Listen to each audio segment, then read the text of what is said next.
Continuing a cold reading of Brazen Chariots by Robert Crisp, The Days Before, page 9 in the Ballantine paperback edition. The Italians were in Solemn, the Africa Corps and Rommel stood confident and menacing around beleaguered Tobruk. The wire rolled inviolate down the whole length of the Libyan frontier. In Cairo, the cricket match between Gezira Sporting Club and an England 11 was in a very critical state. I took 2 wickets in one over, including that of Wally Hammond, and the applause rippled round the khaki-crowded ground.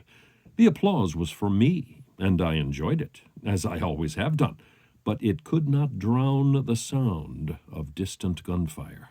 It was July 1941.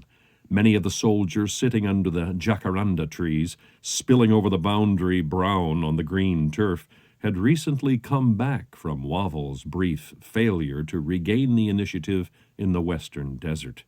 That was Operation Battle Axe, as abortive as it sounded obsolete, and it was allowed to die unsung while the Gezira second innings occupied the headlines in the Egyptian Gazette.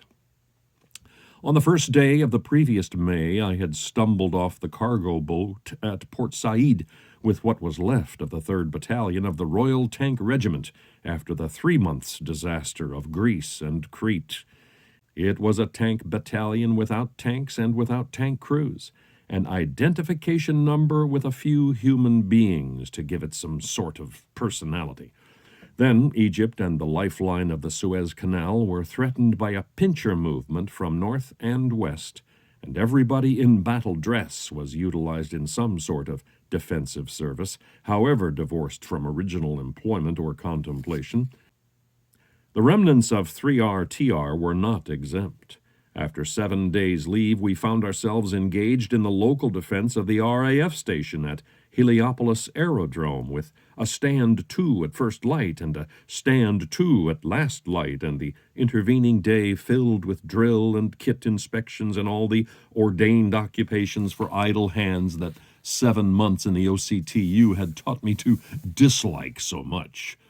Our leisure hours were spent pleasantly enough, sipping tall, cool John Collinses on the paved perimeter of the swimming pool of the Heliopolis Club, eyeing with indecent speculation the cosmopolitan bathing beauties of the region, their figures still trim in youth but burgeoning with discerning plumpness in promise of early seduction.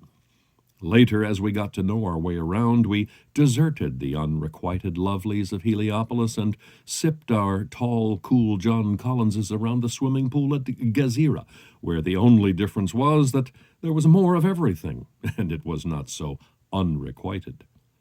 I was a newly promoted captain, not for the first time. I had established what must have been a record in swift promotion by being made a captain 3 months after I had been commissioned in June of the previous year. I owed this entirely to the fact that I had played cricket for South Africa, and my commanding officer had once played county cricket for Hampshire. After Dunkirk, he had been a bit short of suitable types, and I had found myself making most unexpected holes in my shoulder tabs to accommodate the extra pips. I had no great personal interest in the proceedings, and the situation was speedily rectified as far as the more senior lieutenants were concerned after I had missed the convoy taking the regiment to the Middle East when it called in at Durban. I had worked in Durban on the Natal Mercury for the year before the war started.